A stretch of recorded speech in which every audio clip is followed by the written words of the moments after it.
안녕하세요. 반갑습니다. 여러분의 한국사를 담당하는 IM문구쌤 화원규입니다. 이번 시간에는 조선의 통치 체제에 대해서 한번 살펴보고자 합니다.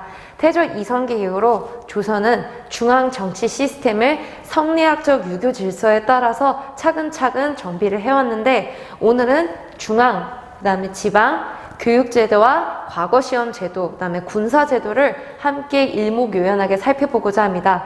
교과서를 기반으로 하셔서 선생님 뒤에 있는 이 필기들을 참고하셔서 2번에서 3번 정도 함께 읽어나가며 반복하시면 확실히 여러분의 것이 될 것입니다. 잘 따라와 주세요. 시작합니다. 한국사는 IM문구쌤. 자, 조선의 행정제도부터 같이 보도록 할 거고, 이거는 고려랑 같이 비교를 하면서 보시면 여러분들이 고려도 조선도 확실하게 공부하실 수 있기 때문에 저의 설명을 잘 따라서 와주시면 감사하겠습니다. 조선은 성리학을 중심으로 통치체제 시스템을 정비했습니다. 그걸 주도적으로 했던 사람이 혁명파 사대부의 수장이었던 정도전이었습니다. 이 사람은 굉장히 많은 책을 썼는데 조선 경국전, 경제문감, 경제육전, 여기에 나오는 경제는 이코노미가 아니라 조선을 경영하는 제도라고 여러분들이 이해하시면 되고요. 요 밑에 있는 6개의 조를 중심으로 법전 형식으로 해서 이럴 때는 어떻게 한다, 이런 규정일 때는 어떤 걸 적용한다라고 상세하게 써놨기 때문에 나중에 세조가 경국대전을 편찬할 때 가장 많이 참고했던 책들이 바로 이거라고 하더라고요. 조선은 성리학을 중심으로 해서 왕에게 모든 권력이 하나로 이렇게 뭉칠 수 있는 일원적 통치 시스템을 만들었습니다. 한번 중앙제도부터 살펴볼게요. 왕 밑에 높았던 직책은 바로 정승들입니다. 삼정승인데 이 삼정승을 부르는 정식 명칭은 의정부입니다. 영의정, 좌의정, 우의정, 이 3명의 정승들이 전체 국가 정책을 총괄을 합니다. 그리고 왕이 어떤 정책에 대해서 얘기를 했어요. 야, 우리 세금제도 이상하니까 좀 바꿔야 되지 않겠냐? 라고 이제 이야기를 하면 영의정, 좌의정, 우의정이 모여가지고 그거에 대해서 심도 깊게 논의를 합니다. 그리고 왕의 말이 좀 맞는 것 같아. 우리가 너무 고집만 하다 보면 백성들이 힘드니까 그러면 세금제도를 바꾸자. 지금 합의에 의해서 국가 정책이 결정이 나왔죠. 그럼 실제로 이거를 집행을 하고 이를 추진하는 부서가 있었습니다. 그게 바로 밑에 있는 6조예요. 2조, 호조, 예조, 병조, 형조, 공조. 고려시대 때는 6부였는데 이병호, 형, 예, 공 이렇게 순서가 좀 달랐었죠. 고려는 전쟁이 굉장히 많았던 국가였기 때문에 그 무엇보다도 전쟁을 우선시할 수밖에 없었던 거죠. 2조는 국가 정체에 총괄을 하는 부서고요. 호조는 지금으로 얘기하면 재정경제부, 예조는 교육부랑 외교부를 합쳐서 과거랑 외교사절 관리, 외교사절 접대 이런 거를 담당했었고, 병부는 지금의 국방부입니다.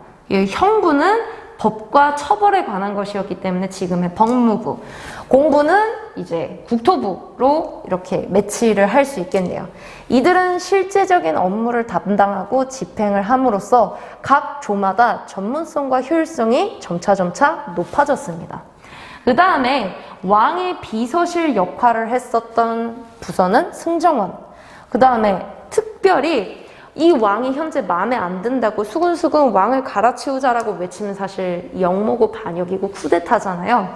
이게 들통이 났어, 또는 누군가가 역모를 꾸미고 있습니다 전하라고 신고가 들어오면 이 의금부가 나서서 그 사람들 다 잡아들이고 신문을 하고 때로는 고문도 하고 이렇게 해서 이제 사건을 처리를 하는 의금부가 있었고, 조선왕조실록 들어보셨죠? 웹툰으로도 나오고 그 다음에 거대한 만화책으로도 나오고, 여러분 우리가 배우는 조선사 왕실에 대한 이야기들 대부분이 이 실록에서 나왔습니다.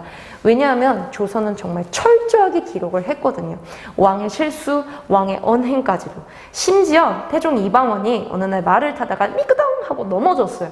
그래서 이 옆에 있었던 사관이 왕이 말을 타다가 미끄러지다 라고 기록을 해놓은 거예요. 그래서 태종 이방원이 야, 그거 적지 마 그랬더니 왕이 말하길 야, 그거 적지 마 하더라. 이런 경우까지.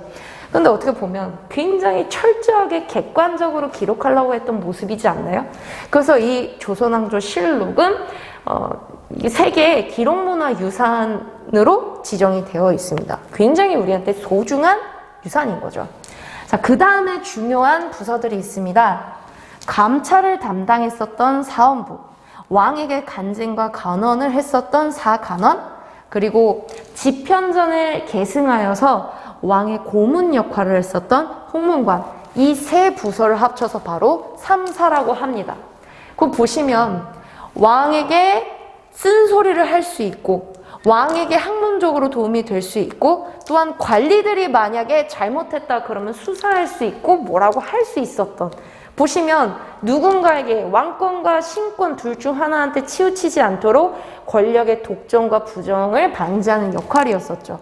그래서 이 3사는 당장에는 높은 관직은 아닌데 여기를 거쳐야지만이 높은 관직인 청유직으로 올라갈 수 있는 발판이었어요. 그래서 굉장히 인기가 좋았고요. 훈구파에 대항하는 살인파들이 성종 때 이 3사의 등용이 굉장히 많이 되었었답니다. 그 이후의 일은 나중에 제가 사림의 성장과 붕당 정치의 전개편에서 설명을 드리도록 할게요.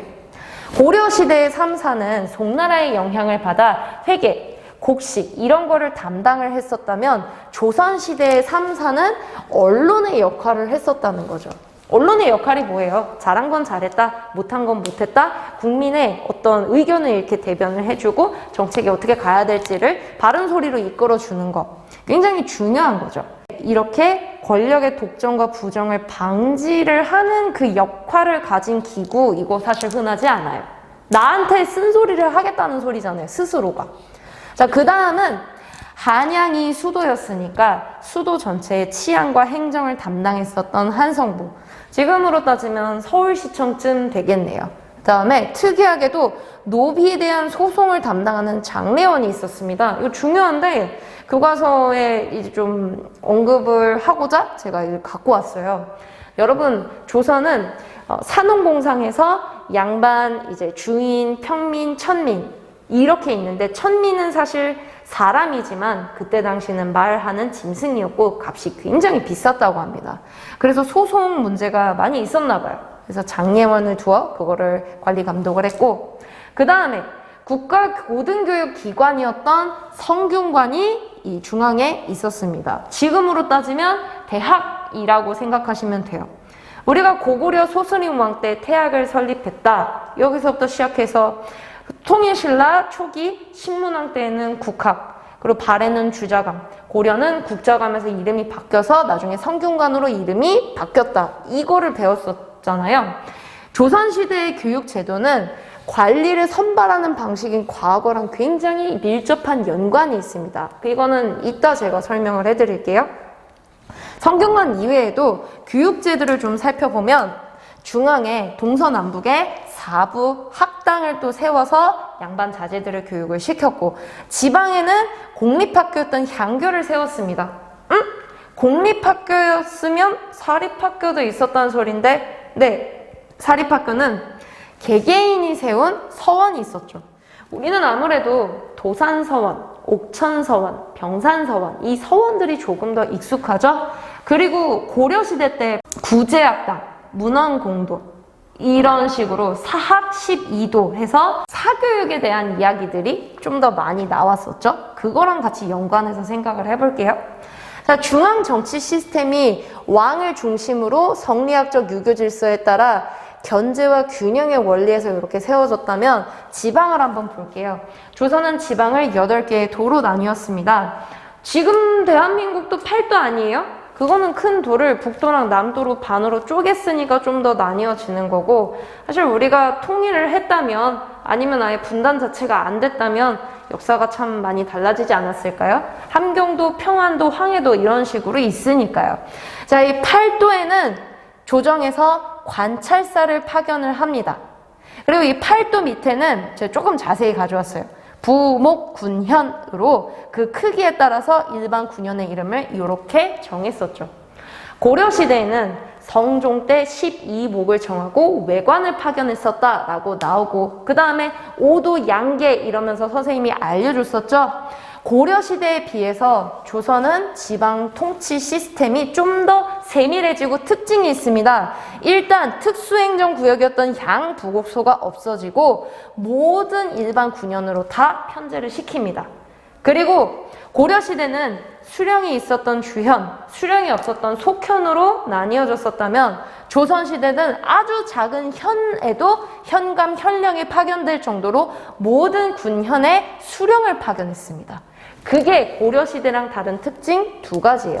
고려시대 지방에 오도에는 안찰사, 양계에는 병마사가 파견되었었다 말씀드렸었죠.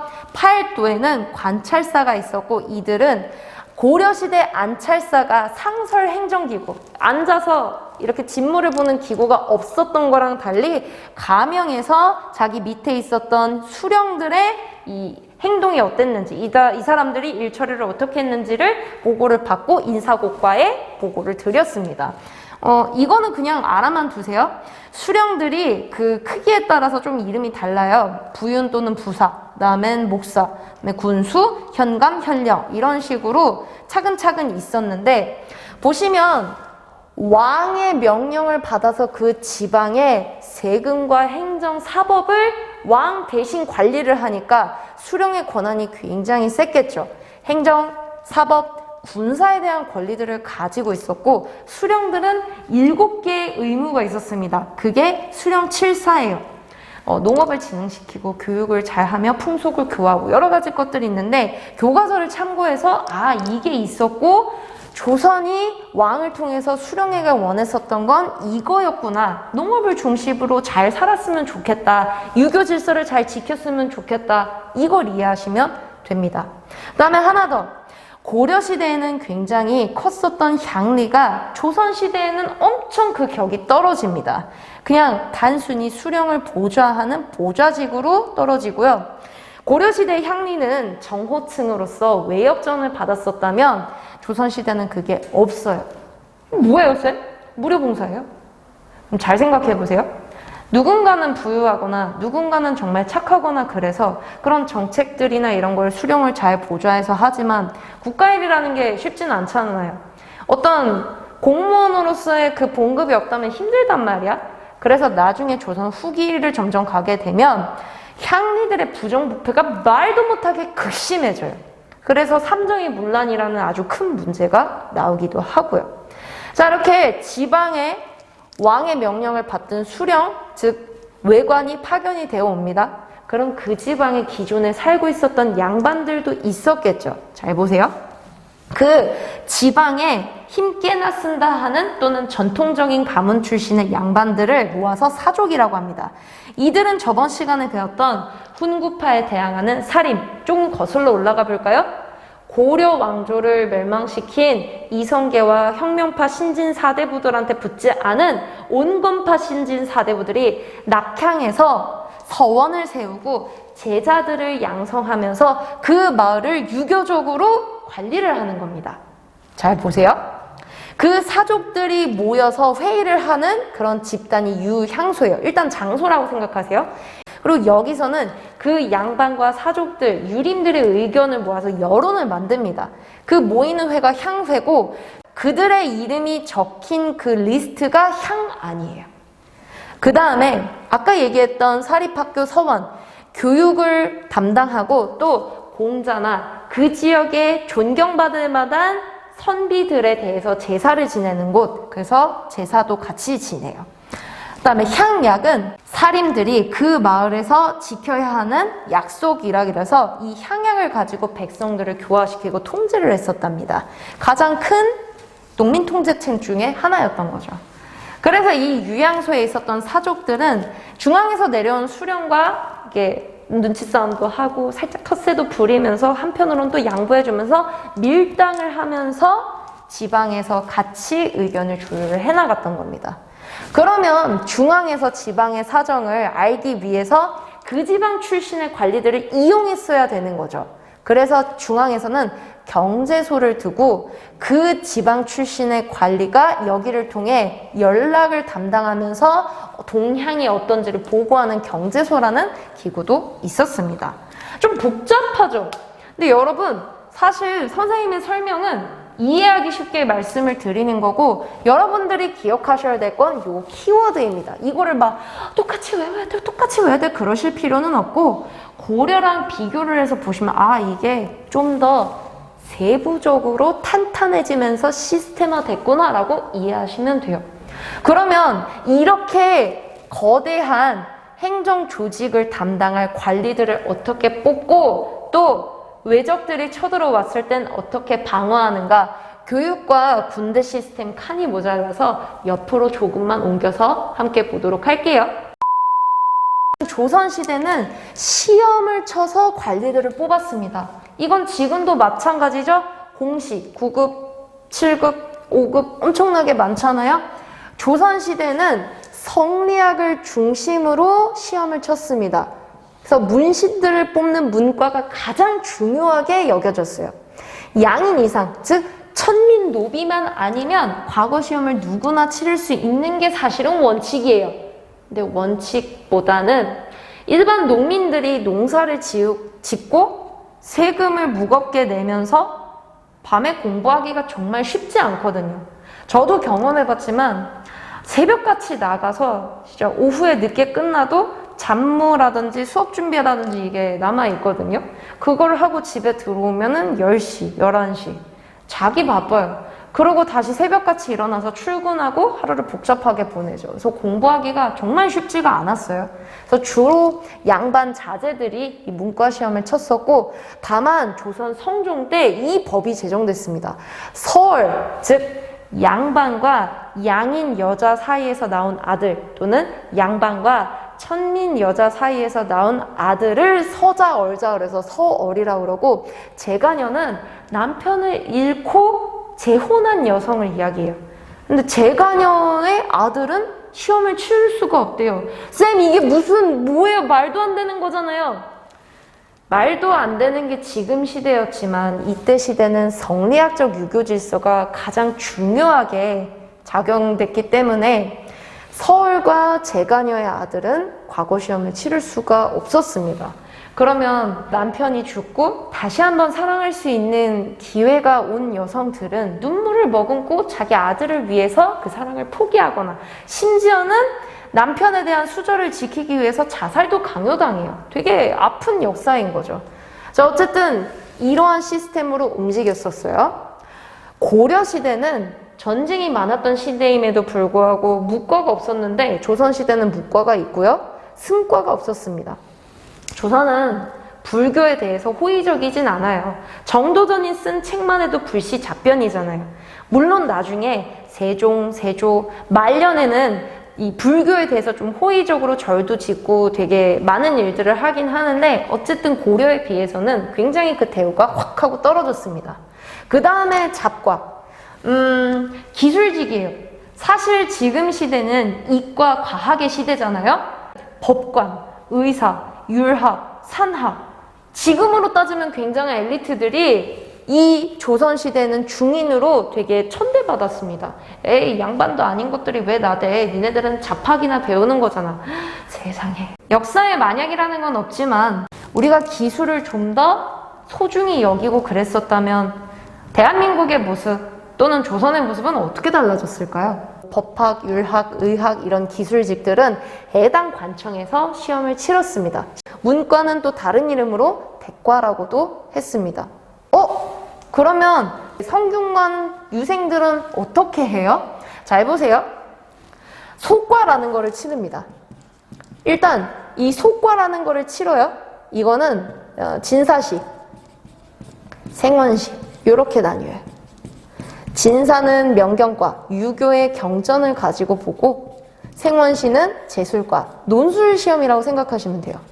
자, 이거 둘 중에 하나를 합격하면 뭐 이진사 또는 김생원 이거를 얻게 되고요.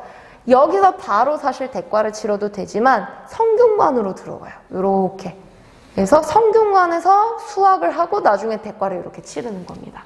그 루트가 보편화되어 있어요. 근데 이거는 일단 참고만 하시고요. 시험을 통해서 관리 선발되는 이 과거제가 가장 보편적이었지만 나머지 특별한 방식들도 있었습니다. 고려시대의 음서, 이게 조선시대까지 있기는 해요. 근데 고려시대는 5품 이상의 고위관리직까지 이제 조건이 적용이 됐다면 음서 또는 문음은 고위관직에는 올라가지 못하고 제한도 낮아졌어요. 그래서 내가 음서를 통해서 겨우겨우 관직에 들어갔어도 높은 관직에 올라가려면 내가 과거 시험을 쳐야 되는 거예요. 그 다음에 세 번째, 추천입니다. 이거는 이미 관리가 된 사람들 중에 이 빛을 보지 못하는 인재들이 있죠. 중종 때 살인파의 조광조가 현량과라고 하는 걸 제안을 합니다. 전하, 인재들이 정말 많은데 이 빛을 보지 못하고 있으니 간단한 구술 시험이나 면접을 봐서 인재들을 등용하시는 게 어떻겠습니까? 그래서 이게 현량과가 이제 언급되기도 해요. 자, 이렇게 해서 관리 선발 방식과 교육 제도가 밀접했다. 요거까지 보시면 되고요. 이번에는 조선의 군사 조직을 보도록 하겠습니다. 조선 전기의 군사 조직과 조선 후기의 군사 조직은 양란 이후의 모습이 굉장히 많이 달라져요. 일단 중앙은 오위고요. 지방은 영진군 체제, 즉 진관 체제입니다. 이 진관 체제로 확립을 시켰던 건 세조 때였어요. 제가 말씀드렸잖아요. 쿠데타를 일으켜서 조카를 몰아내고 결국 죽이고 피를 많이 봐서 왕이 되었지만 그 개인이 가진 능력은 굉장히 뛰어나다. 그렇다고 해서 그가 일으킨 정난을 합법화시킬 순 없다. 이거 기억하세요? 조선시대의 군사 조직의 원칙은 두 가지입니다. 양인 계병. 천민 빼고는 다 남자들은 군대에 가야 합니다. 그 다음에 농병일치. 조선은 농업을 굉장히 중요하게 생각했고 돈을 버는 상업을 굉장히 천시했습니다. 그래서 농본억상이라 농민은 병사다. 이걸 농병일치라고 하거든요. 우리가 조선시대 신분제 갈 때 좀 자세히 하겠지만 미리 가지고 왔어요. 그래서 조선시대는 사농공상 사신분제에서 이제 이렇게 나뉘어집니다. 사는 선비사자를 써서 양반이에요. 이 양반 중에는 조정에 나아가 관리로서 일을 하거나 성균관에서 공부를 하는 유생들이 있어요. 이 사람들은 이미 관리로서 또 선비로서 공부를 하면서 국가의 직역을 수행한다라고 여겨서 군역을 지지 않습니다. 특히 관리들은요. 근데 관리가 아니다? 나는 놀고 먹는 양반이다? 양반이면 원칙답게 특수 군대에 편입을 시킵니다. 농민들이랑 똑같은 격으로 대우는 할 수 없는데 일단 군대는 가야 되지 않겠느냐 해서 특수군으로 있게 하죠. 그 다음에 농민은 정군과 보인으로 나뉩니다. 정군은 실제로 군 역을 수행을 해요. 자기 차례가 돌아오면 번상제라고 해서 돌아가면서 서울에 가서 근무를 서든 지방에 가서 근무를 서든 그 대체적으로 군대 역을 수행하는 대부분의 사람들이 바로 정군이었고 장애를 가지고 있다. 장애를 가지고 있거나 그런 특수한 상황이면 보인 또는 봉족으로서 돈이나 먹을 거나 무기나 이런 거를 정군에게 지원을 하는 보인도 있었습니다. 봉인은 수공업자를 이야기하는데 이 사람들은 사실 전쟁에 나갈 때 필요한 창, 칼, 활 이런 수공업품을 만들어서 국가에다가 바치면 그 군역을 인정해줬고 상인은 세금을 엄청 많이 냈었습니다. 방금 이야기를 한 게 정규군 요 체제였다면 비정규군이 있었습니다. 이거는 지방에서 향리를 포함해 이때는 노비도 포함을 시킨 잡색군이 있었는데 예비군적 성격을 가지고 있다고 생각하시면 돼요. 그러면 지방은 어떤 시스템을 움직이는지 한번 볼게요. 제가 최태성 선생님의 필기가 너무 괜찮아서 이거 가지고 왔어요. 여러분 참고하세요. 중앙의 수도를 중심으로 군역을 수행하는 5위가 있습니다. 이 5위에는 정군과 또 양반들로 구성된 특수군, 그리고 의무군이 있었으면 직업군인도 있었겠죠? 갑사라고 하는 직업군인이 있었습니다. 그 다음에 지방은 영과 진 곳곳에다가 이렇게 설치를 하는 겁니다. 만약에 외적이 쳐들어왔을 때는 그 지역에서 아까 이야기했었던 수령이 행정사법 군사 지휘권을 가지고 있었다고 그랬잖아요. 수령을 중심으로 그 지방에서 최대한 버티는 지역 방어 체제였습니다. 이게 진관 체제예요. 나중에는 재승방약 체제라고 해서 좀 바뀌지만 만약에 이 영이 무너졌다? 그럼 그 다음에 영이 있고요. 이 영이 또 무너졌다? 그럼 그 다음 진이 있고 이렇게 해서 버틸 수 있는 후방선이 있기는 해요. 나중에 재승방약 체제는 이 영진에서 다 한쪽으로 이렇게 몰려서 총 총체적으로 이렇게 막아주는 겁니다. 막으면 괜찮아요. 근데 뚫리면 후방이 비어있기 때문에 답이 없는 거야. 이해가 되셨나요? 여러분, 어쨌든 이 시스템을 저처럼 완벽하게 100% 이해하라 이게 아니라 이런 게 있었구나 라고 이해하고 넘어가시면 돼요. 사실 여러분은 국영수 또 과학 공부할 거 정말 많으시잖아요. 너무 많이 알려드려서 좀 죄송한 것도 있지만 이런 거를 알아야 또 나중에 우리나라 제도가 어떻게 변천이 되고 앞으로 어떻게 변하게 될 것인가를 예측할 수 있잖아요. 그래서 저는 저처럼 막 완벽하게 외워라 그게 아니라 키워드를 중심으로 이게 있었구나 라고 여러분들이 이해만 하시고 시험 볼 때 틀리지만 않으시면 돼요. 그러니 너무 부담 갖지 않으셨으면 좋겠어요. 자, 이렇게 해서 오늘 조선의 정치 시스템, 중앙정치제도, 지방행정조직, 과거 시험을 포함한 관리 선발 방식과 군대 조직에 대해서 함께 살펴봤습니다. 양이 많았을 텐데 차근차근 잘 따라와줘서 정말 고맙고요. 공부 열심히 하시고 좋은 점수 맞으시길 간절히 바랄게요. 수고하셨습니다. 한국사는 아이의 몽고쌤.